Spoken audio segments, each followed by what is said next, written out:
Hello दोस्तों, अब part 2 में हम देखते हैं कि यी चैन इनग्योल को डोंगजिन मानकर उसे अपने बैंड में ले लेता है। तो इनग्योल यहाँ पर बहुत ही ज्यादा खुश होता है और उसे पता है कि जो भी अभी उसने किया है वो गलत है, बट वो कर भी क्या सकता है। एक यही रास्ता है उसका उसके फादर के क्लोज रहने का। हम देखते हैं जब वो लोग बस से यहाँ पर स्कूल जा रहे थे तो इनग्योल बस यहाँ पर यी चैन को ही देखे जा रहा था। उसे यहाँ पर यकीन नहीं हो रहा था कि वो अपने फादर के साथ बैठा हुआ है। लास्ट टाइम म्यूजिक के ऊपर ही उसकी और उसके फादर की लड़ाई हुई थी और अब यहाँ पर वो अपने फादर के साथ बैठा हुआ है जो कि सेम उसी की एज के हैं और बोल सकते हैं। यहाँ तक कि उसके फादर यहाँ पर एक बैंड के मेंबर भी हैं। उसे यहाँ पर ये सब कुछ सच नहीं लगता। यी चैन को हम देखते हैं जो कि उसके बार बार घूरने की वजह से यहाँ पर अनकंफर्टेबल फील कर रहा था। वो इसे दूर करने के लिए इनग्योल से यहाँ पर बातें करता है। वो कहता है कि अब से तुम हमारे बैंड के मेंबर हो तो तुम मुझे मेरे नाम से बुलाओ। वैसे भी हम दोनों की एज भी सेम है। इनग्योल को हम देखते हैं जो कि ये सुनकर यहाँ पे हैरान होता है बिकॉज ऑफ कोर्स वो अपने फादर को उनके नाम से कैसे बुला सकता है। बट यी चैन के बार बार कहने पर वो यहाँ पर आखिरकार उसे उसके नाम से बुलाता है। फिर अगले सीन में हम यी चैन को देखते हैं जो कि इनग्योल को यहाँ पर अपने बैंड के मेंबर के पास लेकर जाता है। वो तो यहाँ पर बहुत ही ज्यादा कॉन्फिडेंट था कि यही डोंगजिन है, बट उसे क्या पता है कि अभी उसके ऊपर यहाँ पर एक बम ब्लास्ट होने वाला है। वो तीनों लड़के यहाँ पर यी चैन को बताते हैं कि ये डोंगजिन है ही नहीं, ये कोई और है। उन तीनों लड़कों को यहाँ पर ये भी लग रहा था कि यी चैन ने उन तीनों से यहाँ पर झूठ बोला। वो किसी और को डोंगजिन बनाकर ले आया उन्हें बेवकूफ बनाने के लिए। इसलिए वो तीनों ही यहाँ पर उन तीनों को बहुत ही ज्यादा पीटते हैं और साथ ही साथ अब उन्हें यहाँ पर ये भी पता चल गया था कि यी चैन बैंड इसलिए ज्वाइन करना चाहता है बिकॉज वो ग्योंग को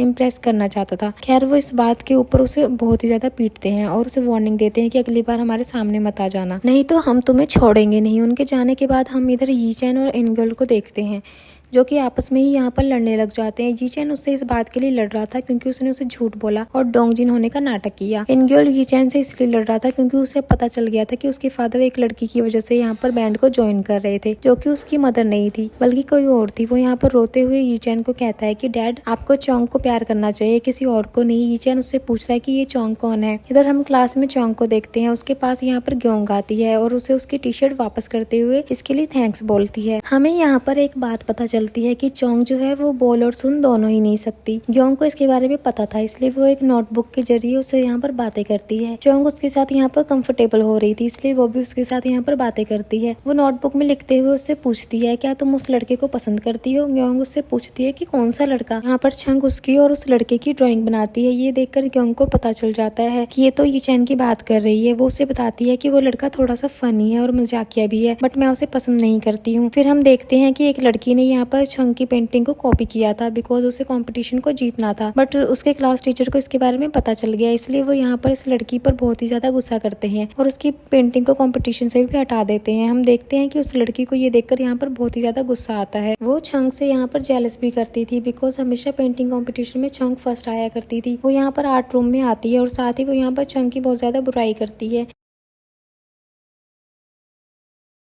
वो उस स्कूल की चेयरवुमैन है। तभी हमें चंग को देखते हैं जिसे पता नहीं अचानक से क्या होता है कि वो अचानक से ही कटर से अपनी पेंटिंग को यहाँ पर काट देती है। साथ ही वो उस लड़की की पेंटिंग को भी यहाँ पर काट देती है जिसे कि उसने कॉपी किया था। अब इसी वजह से उन दोनों के बीच यहाँ पर लड़ाई हो जाती है। इधर हम इनग्योल को देखते हैं जो कि खुद से ही यहाँ पर कह रहा था कि ऐसे कैसे हो सकता है कि उसके फादर उसकी मॉम के अलावा किसी और को पसंद कर सकते हैं। तभी अचानक से उसे यहाँ पर याद आता है कि अब वो इस जगह से वापस कैसे जाए। वो उस बुक स्टोर को यहाँ पर ढूंढने लगता है जिससे बाहर निकलते ही वो यहाँ पर इस दुनिया में आया था। वो उस बुक स्टोर के ओनर से लाविडा म्यूजिक स्टोर के बारे में पूछता है। वो ओनर उसे बताता है कि मैं इस एरिया में बहुत साल से हूँ, मैंने ऐसे किसी भी म्यूजिक स्टोर के बारे में कभी नहीं सुना। बेचारा इनग्योल ये सुनकर यहाँ पर परेशान हो जाता है। उसे लगने लग जाता है कि अब वो यहीं पर फंस के रह गया है, बट तभी उसे वो स्लिप का याद आता है जो कि उस लाविडा म्यूजिक स्टोर के ओनर ने उसे दिया था। वो स्लिप निकाल कर देखता है तो उसके पीछे यहाँ पर एक टेलीफोन नंबर था। वो टेलीफोन बूथ पर जाकर उस नंबर को डायल करता है। तब उसे पता चलता है कि ये नंबर तो एग्जिस्ट ही नहीं करता। ये देखकर उसे यहाँ पर बहुत ही ज्यादा गुस्सा आता है। अब उसे यहाँ पर भूख भी लग रही थी इसलिए वो अपने बैग से वही पैसे निकालता है जो कि उसे गिटार बेचने के बाद मिले थे, बट उसे पता चलता है कि उसके पैसों का कोई भी काम नहीं है यहाँ पर बिकॉज ये 1995 है। उसके पास जो नोट की गड्डियां हैं वो $50 की हैं जिसे कि 1995 में बनाया भी नहीं गया था। इधर हम यी चैन को देखते हैं जो कि अपने घर आ चुका था। उसे कहीं ना कहीं अब यहाँ पर इनग्योल की फिक्र भी हो रही थी बिकॉज उसने उसे अकेला छोड़ दिया। वो याद करता है कि कैसे जब वो बस के अंदर जाने वाले थे तब इनग्योल ने उसे बताया था कि उसके पास पैसे नहीं है। वो सोचता है कि क्या उसने खाना खाया होगा।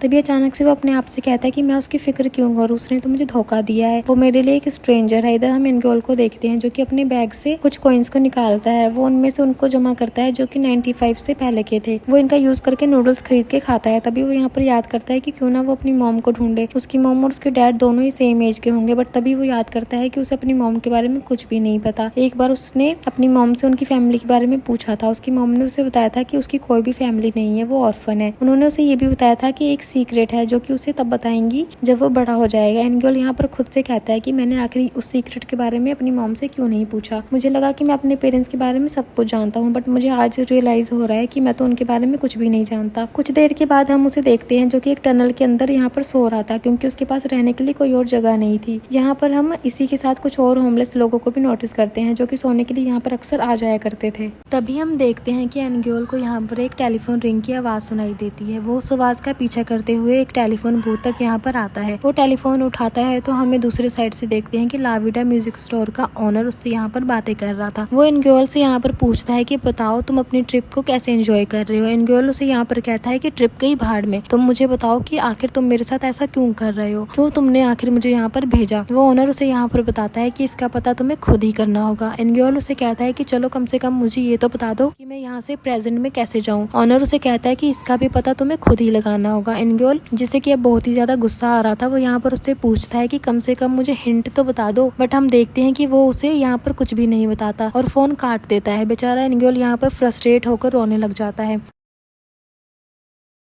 तब तक यहीं पर रहना होगा जब तक मैं इसका रीजन पता ना कर लूं कि मैं यहाँ पर आया क्यों हूँ। इतना कहते ही वो यहाँ पर रोने लग जाता है। इधर माजू यी चैन को बताता है कि अब सब कुछ खत्म हो गया। जो रियल डोंगजिन है वो यहाँ पर आया था, उसे किसी और बैंड के ग्रुप वालों ने पहचान लिया और उसे ऑफर दिया और उनके ग्रुप में ज्वाइन होने के लिए डोंगजिन ने उनके ऑफर को यहाँ पर एक्सेप्ट भी कर लिया। बिकॉज ऑफ कोर्स उस दिन वो हमारा ही वेट कर रहा था, बट जब हम उसे नहीं मिले तो उसने इस ऑफर को एक्सेप्ट कर लिया। वो बताता है कि ये खबर पूरे इंटरनेट पर वायरल हो गई है। यी चैन उसे पूछता है कि क्या ग्योंग को इसके बारे में पता चल गया। माजू उससे कहता है कि ऑफ कोर्स ये इतनी बड़ी खबर है कि सभी को इसके बारे में पता चल गया होगा। यी चैन ये सुनकर यहाँ पर बहुत ही ज्यादा परेशान हो जाता है, बट अब वो डिसाइड करता है कि अब वो स्टार्टिंग से फिर से स्टार्ट करेगा। मतलब वो अपने ग्रुप के लिए एक नया मेंबर ढूंढेगा जो कि उनके ग्रुप के लिए गिटार प्ले कर सके। इसके बाद हम देखते हैं कि वो यहाँ से चला जाता है, बट तभी उसकी बाहर मुलाकात होती है एनग्योल से, जो कि उससे कल के लिए यहाँ पर माफी मांगता है। एनग्योल यी चैन को कहता है कि मैं डोंगजिन की जगह तुम्हारे बैंड में ज्वाइन हो सकता हूँ, देखो मैं गिटार भी बहुत अच्छे से प्ले कर लेता हूँ। बट हम यी चैन को देखते हैं जो कि उस पर यहाँ पर गुस्सा करने लग जाता है और कहता है कि तुम्हारी वजह से पहले ही मुझे बहुत सी मुसीबत का सामना करना पड़ रहा है। इंटरनेट पर सभी लोग मुझे फेक आर्टिस्ट बोल रहे हैं। ग्योंग ने भी इसके बारे में सुन लिया। सोचो वो मेरे बारे में क्या सोच रही होगी। मैं तुम्हें वार्निंग दे रहा हूँ, अगली बार से मेरे सामने मत आ जाना, नहीं तो मैं तुम्हें जिंदा नहीं छोड़ूंगा। इतना कहकर वो यहाँ से भागने लग जाता है। इनग्योल भी उसका यहाँ पे पीछा करता है बिकॉज उसके पास जाने के लिए कोई और जगह नहीं थी।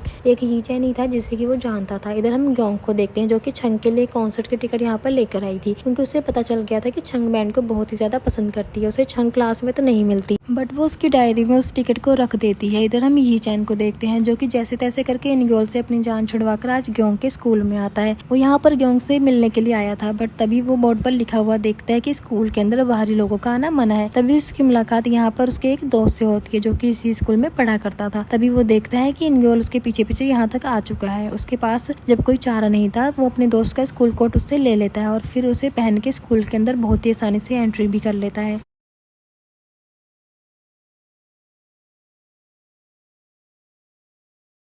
इसलिए वो उसे पकड़ने के लिए उसका पीछा करने लग जाता है। यी चैन उस टीचर से बचता हुआ स्कूल के स्टोर रूम में जाकर छुप जाता है, जहाँ पर उसे छंग मिलती है। यी चैन उसे अचानक से देखकर यहाँ पर डर जाता है। अब वो यहाँ पर चिल्लाता तो खुद है, बट मुंह छंग का बंद कर देता है और उसे चुप रहने के लिए बोलता है। स्कूल के बाहर हम इनग्योल को देखते हैं जो कि यी चैन के बाहर आने का वेट कर रहा था। अभी वो स्कूल के अंदर से ग्योंग को निकलते हुए देखता है। वो उसे देखकर यहाँ पर हैरान होता है, क्योंकि ये कोई और नहीं उसी मास्टर की बेटी थी जिससे कि वो पहले भी एक बार मिल चुका है। सो पार्ट की स्टार्टिंग होती है और हमें पहले ग्योंग के बारे में बताया जाता है। हमें पता चलता है कि ग्योंग जो थी वो पहले ऑर्फन थी, उसे एक फैमिली ने अडॉप्ट किया था। वो जो फैमिली थी उनकी एक बेटी थी जो कि ग्योंग की एज की थी, बट किसी हादसे की वजह से उसकी डेथ हो गई। वो जो लेडी थी वो अपनी बेटी को बुला नहीं पाई थी, इसलिए उन्होंने उसकी कमी पूरी करने के लिए ग्योंग को यहाँ पर अडॉप्ट कर लिया था। ग्योंग भी जब से इस फैमिली में आई थी तब से वो बहुत ही ज्यादा खुश रहती थी, बट एक बात उसके साथ हम ये नोटिस करते हैं कि एक सस्पिशियस आदमी यहाँ पर हमेशा ग्योंग के ऊपर नजर रखता था। मतलब वो आदमी बुरा नहीं था, अच्छा था। वो हमेशा ग्योंग को प्रोटेक्ट किया करता था और हमेशा उसके फेवरेट रोजेस उसे गिफ्ट करता था। ग्योंग को भी अजीब लगता था, बट वो इस पर ध्यान नहीं देती। एक दिन वो अपनी मॉम की बातों को यहाँ पर सुनती है कि कैसे वो अपनी डेड बेटी को मिस किया करती थी। भले ही ग्योंग को उन्होंने अडॉप्ट किया था और वो उसका अपनी बेटी की तरह ख्याल भी रखती थी, बट वो अभी तक अपनी रियल बेटी को भुला नहीं पाई थी। ग्योंग जब ये देखती है तो वो बहुत ही ज्यादा सैड फील करती है। वो हाना के रूम में जाती है जो कि बहुत सालों से लॉक पड़ा हुआ था। वो यहाँ हाना की फोटो देखती है और साथ ही में एक सैलो भी देखती है, जिसे देखकर उसे यहाँ पर पता चलता है कि हाना जो थी वो सैलो प्ले किया करती थी। वो यहाँ पर डिसाइड करती है कि अब से वो भी सैलो प्ले करेगी ताकि इससे उसकी मॉम खुश हो जाए और उन्हें उनकी बेटी हाना की बिल्कुल भी याद ना आए। वो ऐसा ही करती है और अगले दिन अपनी मॉम को जाकर बताती है कि मॉम मुझे सैलो सीखना है। उसकी मॉम पहले तो ये सुनकर बहुत ही ज्यादा हैरान होती है, बट फिर वो ग्योंग को सैलो क्लासेस ज्वाइन करवा देती है। टाइम के साथ हम देखते हैं ग्योंग सैलो में बहुत ही ज्यादा अच्छी हो जाती है। उसकी मॉम भी ये देखकर बहुत ही ज्यादा खुश होती है और ग्योंग के ऊपर बहुत ही ज्यादा प्राउड फील करती है। ग्योंग भी अपनी मॉम को खुश देखकर यहाँ पर खुश होती है, जैसे लाइफ में बस उसे यही तो चाहिए था कि उसकी मॉम खुश रहे। प्रेजेंट में हम देखते हैं कि ग्योंग स्कूल से बाहर निकलती है। वो जैसे ही बाहर आती है हम इनगोल को देखते हैं जो कि उसे देखते ही यहाँ पर पहचान लेता है। अरे ये तो वही ओल्ड मैन की बेटी है जिससे वो एक बार मिल भी चुका है। वो यहाँ पर उसे देखकर बहुत ही ज्यादा सरप्राइज होता है, इतना ज्यादा कि भूल जाता है कि वो पास्ट में है। वो यहाँ पर ग्योंग से बात करने लग जाता है और कहता है कि मैम आप यहाँ पर कैसे, मुझे नहीं पता था कि मैं आपसे यहाँ पर ऐसे मिलूंगा। हम ग्योंग को देखते हैं जो कि इनगोल के मुंह से जैसे ही अपने लिए मैम शब्द सुनती है तो बहुत ही ज्यादा हैरान होती है, साथ ही साथ इरिटेट भी कि ये लड़का जो कि उसी के एज का है वो उसे मैम क्यों बोल रहा है, क्या वो इतनी ज्यादा ओल्ड दिख रही है। वो यहाँ पर इसके लिए इनगोल पर गुस्सा भी करती है। इनगोल को जैसे ही अब ये रियलाइज होता है कि उसने क्या कर दिया, वो यहाँ पर इसके लिए माफी मांगता है और कहता है कि मुझे माफ करना, मुझे लगा कि तुम वही लेडी हो जिसे कि मैं जानता हूँ। हम ग्योंग को देखते हैं जिसे कि यहाँ पर लगने लग जाता है कि इनगोल उसके साथ यहाँ पर फ्लर्ट कर रहा है, इसलिए वो झूठ बोलकर उससे यहाँ पर बात करने की कोशिश कर रहा है। इनगोल उसे यहाँ पर समझाता है कि देखिए आपको मिसअंडरस्टैंडिंग हुई है, मुझे सच में लगा कि आप वही लेडी हो जिसे मैं जानता हूँ। मैं उस लेडी को थैंक्स करना चाहता था बिकॉज उन्हीं की वजह से मैंने फिर से अपने बैंड को ज्वाइन किया था, नहीं तो मैं अपनी बैंड को बस छोड़ने ही वाला था। ग्योंग जब ये सुनती है तो वो चिढ़ते हुए कहती है कि तुम बैंड में हो, पता नहीं क्यों सभी लड़कों को लगता है कि लड़कियां जो है वो बैंड के लड़कों को पसंद करती है, पता नहीं बैंड में जाकर आखिर वो साबित क्या करना चाहते हैं। अब इनगोल जब ग्योंग से ये लाइन सुनता है तो उसे यहाँ पर पता चल जाता है कि ये तो वही लेडी है जिससे वो मिल चुका है, क्योंकि एक बार उस लेडी ने भी उससे यही लाइन बोली थी जब वो उस लेडी को यहाँ पर अपने परफॉर्मेंस में इनवाइट करने के लिए आया था। अब वो यहाँ पर कहता है कि आप उस दिन मेरी परफॉर्मेंस में क्यों नहीं आई, आपने कहा था कि आप अपनी बेटी को भी लेकर आओगी।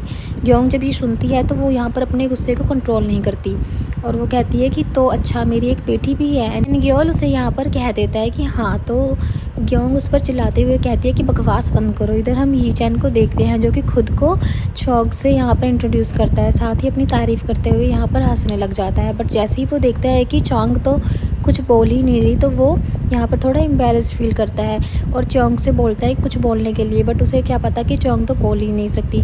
तभी वो चोंग के माथे पर चोट लगी हुई देखता है जिसके अंदर से खून निकल रहा था। वो यहाँ पर अपनी टाई निकालता है और उसे बांधने के लिए जाता है। तभी हम चोंग को देखते हैं जिसे कि यहाँ पर कुछ विजन दिखाई देने लग जाते हैं। अब वो ये देखकर यहाँ पर पैनिक करने लग जाती है और पैनिक की वजह से वो यहाँ पर यी चैन के हाथ में काट लेती है। यी चैन यहाँ पर बहुत ही ज़ोर से चिल्लाता है। अब उसकी आवाज़ यहाँ पर वो टीचर भी सुन लेता है जो कि कब से उसी को ढूंढ रहा था।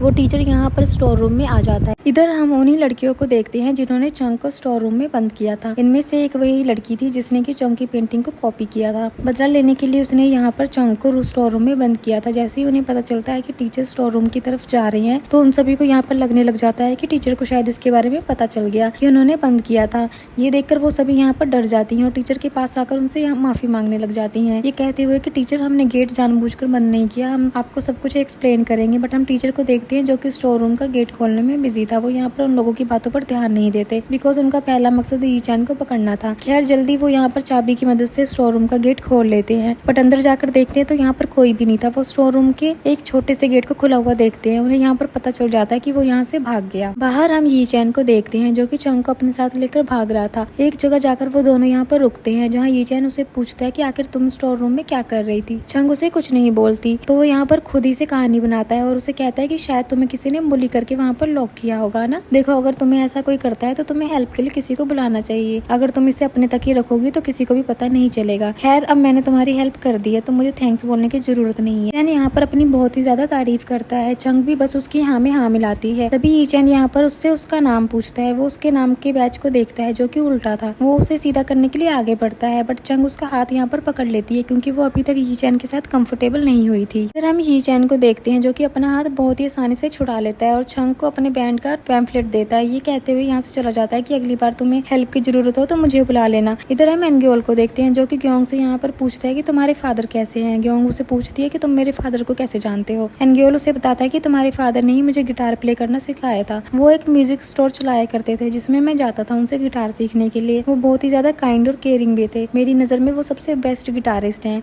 ग्योंग जब ये सुनती है तो वो यहाँ पर एनग्योल पर गुस्सा करती है और कहती है कि तुम झूठ बोल रहे हो, मेरे फादर कोई भी म्यूजिक स्टोर नहीं चलाया करते, बल्कि मेरे फादर एक फिजिक्स प्रोफेसर। आखिर तुम हो कौन, कहाँ से आए हो, मुझे सच बताओ। एनग्योल उसे कहता है कि अगर मैंने तुम्हें बता भी दिया तो भी तुम बिलीव नहीं करोगी, मेरी इस सिचुएशन को तुम बिल्कुल भी नहीं समझ पाओगी। ग्योंग जब ये सुनती है तो उसे यहाँ पर लगने लग जाता है कि एनग्योल को जरूर उसी पर्सन ने यहाँ पर भेजा होगा जो कि उसे उसके फेवरेट रोजेस भेजा करता है। अब ये सोचकर ग्योंग एनग्योल पर और भी ज्यादा भड़क जाती है और कहती है कि तुम्हें जरूर उसी आदमी ने भेजा होगा ताकि तुम मेरे ऊपर नजर रख सको। आखिर तुम लोग मेरे साथ ऐसा क्यों कर रहे हो। पहले एनग्योल यहाँ पर जवाब दे पाता, यहाँ पर आ जाता है यी चैन जो किसी काम से आया था। ग्योंग से पूछता है कि आखिर यहाँ पर चल क्या रहा है। अब एनग्योल जैसे ही यहाँ पर उसका नाम सुनता है तो उसे यहाँ पर पता चलता है कि अरे ये तो वही लड़की है जिसकी वजह से उसके फादर यी चैन यहाँ पर एक बैंड बना रही है। ग्योंग को हम देखते हैं जो कि उन दोनों को यहाँ पर वार्न करती है कि आइंदा से तुम दोनों अपनी शक्ल मुझे कभी मत दिखाना। इतना कहकर वो यहाँ से चली जाती है। जैसे ही ग्योंग यहाँ पर घर आती है तो उसे यहाँ पर पता चलता है कि जल्दी उसे उसकी फादर की जॉब की वजह से कोरिया छोड़कर यूएस में शिफ्ट होना होगा। उसकी मॉम यहाँ पर उसे इसके लिए सलाह मांगती है, वो इसके लिए रेडी है कि नहीं। ग्योंग यहाँ पर अपनी मॉम को कहती है कि जिसमें आप खुश उसी में मैं खुश हूँ। उसकी माँ ये सुनकर बहुत ज्यादा खुश होती है। तभी एक मेड यहाँ पर ग्योंग को बताती है कि तुमसे कोई मिलने के लिए बाहर आया हुआ है। ग्योंग जाती है तो देखती है वहाँ कोई और नहीं बल्कि यी चैन था। वो यहाँ पर यी चैन पर गुस्सा करती है कि मैंने तुम्हें बोला था ना कि मेरे सामने कभी भी मत दिखना। यी चैन यहाँ पर कहता है कि मैं वही करूंगा जिसके लिए तुम मुझे मना करोगी, और वैसे भी मैं यहाँ पर तुम्हें ये बताने के लिए आया हूँ कि मैं जल्दी अपने बैंड को स्टार्ट करूंगा। मैं भले ही स्टार्टिंग में मेरा ये कहना जोक लगा होगा बट मैं सीरियस हूँ, मैं अपने प्रॉमिस को निभाने वाला हूँ। और हाँ, तुम भी अपने प्रॉमिस को याद रखना। मैं कोशिश करूंगा कि मैं जब तक अपने इस प्रॉमिस को पूरा ना कर दूं तब तक मैं अपना फेस तुम्हें नहीं दिखाऊं। इतना कहकर वो यहाँ से एनग्योल को लेकर चला जाता है जो कि कब से उन दोनों की बातों को सुन रहा था। तो यहाँ पर एनग्योल पर बहुत ही ज्यादा गुस्सा आ रहा था बिकॉज जब से वो एनग्योल से मिला है तब से उसके साथ जो भी हो रहा है वो बेकार हो रहा है। वो यहाँ पर उस पर बहुत गुस्सा करता है और पूछता है कि तुम आखिर हो कौन। एनग्योल भी मन में कहता है कि मैं तुम्हारा बेटा हूँ, बट वो डायरेक्टली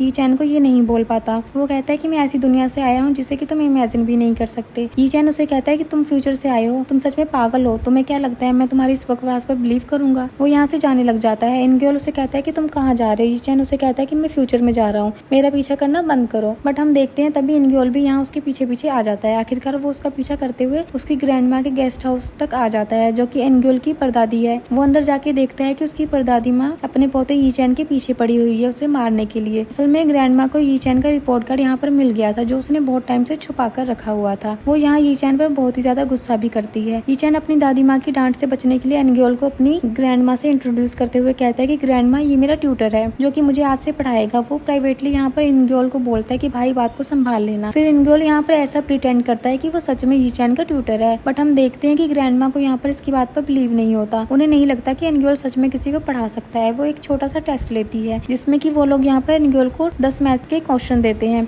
जिसे कि उसे 25 मिनट में सॉल्व करना था। एनग्योल भी उन क्वेश्चन को यहाँ पर सॉल्व करना स्टार्ट करता है और 15 मिनट में ही सारे क्वेश्चन को सॉल्व कर देता है क्योंकि ऑफ कोर्स वो पढ़ाई में बहुत ही ज्यादा अच्छा था। एंड मॉम जब क्वेश्चन चेक करती है तो देखती है कि सभी क्वेश्चन यहाँ पर सही थे। अब ये देखकर उन्हें यकीन हो जाता है कि सच में एनग्योल एक ट्यूटर है। वो एनग्योल को यहाँ पर थैंक्स बोलती है क्योंकि अब से वो यी चैन को यहाँ पर पढ़ाने वाला था। हम देखते हैं ग्रैंड माँ इतनी ज्यादा खुश थी कि रात को यहाँ पर एक छोटी सी पार्टी रखती है जिसमें वो सभी को एक स्पेशल फूड खिलाती है। इस पार्टी में गेस्ट हाउस के सभी स्टूडेंट्स इन्वाइटेड थे जो कि ये पार्टी बहुत ही अच्छे से एंजॉय करते हैं। तभी यहाँ पर एंट्री होती है बालसन की जो कि एनग्योल को जब यहाँ पर देखता है तो यी चैन से पूछता है कि ये कौन है। यी चैन उसे कहता है कि अरे ये डोंगजिन है, तुमने ही तो मुझे इसके बारे में बताया था। बालसन जब ये सुनता है तो वो यहाँ पर अपना नाटक शुरू कर देता है और कहता है कि अरे डोंगजिन ये तुम हो, तुमने मुझे पहचाना नहीं, मैंने ही तो तुम्हें गिटार बजाना सिखाया था। वो यहाँ पर एनग्योल को गले लगाता है और उसके कान में बोलता है कि प्लीज मेरी इमेज को बनाए रखने के लिए इस नाटक को कंटिन्यू करना।